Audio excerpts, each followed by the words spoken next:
Le Grand Matin Sud Radio, 7h, 8h30, Patrick Roger. Il est 7h43, l'édito politique avec vous, Amine El Khatmi. Bonjour. Bonjour Patrick, bonjour à tous. Ce matin, votre édito commence par une question.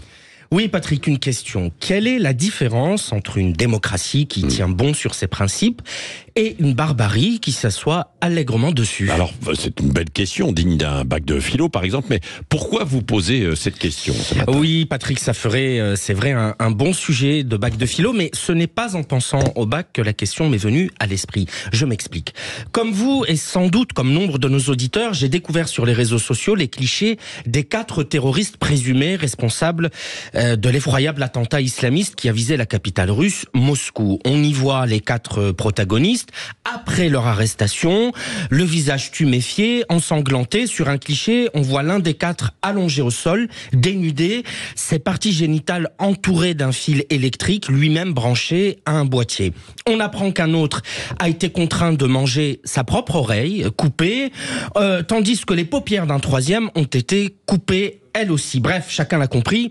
Ils ont vraisemblablement été torturés par le FSB. Vous savez, ce sont les services secrets russes dont on sait depuis toujours qu'ils ne sont pas un repère de pianistes distingués, comme on dit. Et ce qui vous fait réagir, Amine, ce sont moins ces photos que les réactions qu'elles ont suscitées. Alors oui, Patrick, je vais être clair, je n'ai pas le moindre commencement d'empathie pour ces salopards. Ils ont probablement tué des innocents, puisqu'il faut respecter la présomption d'innocence, comme d'autres innocents ont été tués au Bataclan, en Israël le 7 octobre ou sur la promenade des Anglais par les mêmes des islamistes.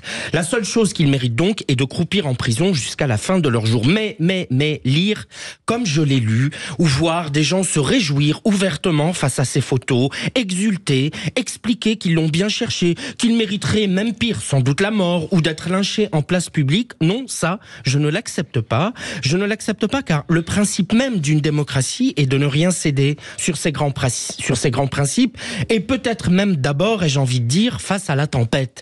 En démocratie, la justice se rend dans les tribunaux, pas dans les caves des services secrets. Elle se rend par des juges, au nom des peuples souverains, pas en faisant couler le sang. C'est au nom de ces principes que la peine capitale fut abolie en France, il y a un peu plus de 40 ans. Ce sont ces principes, je crois, Patrick, qui font la différence entre la civilisation et la barbarie. Merci Amine El Khatmi, on en reparlera tout à l'heure à 8h15.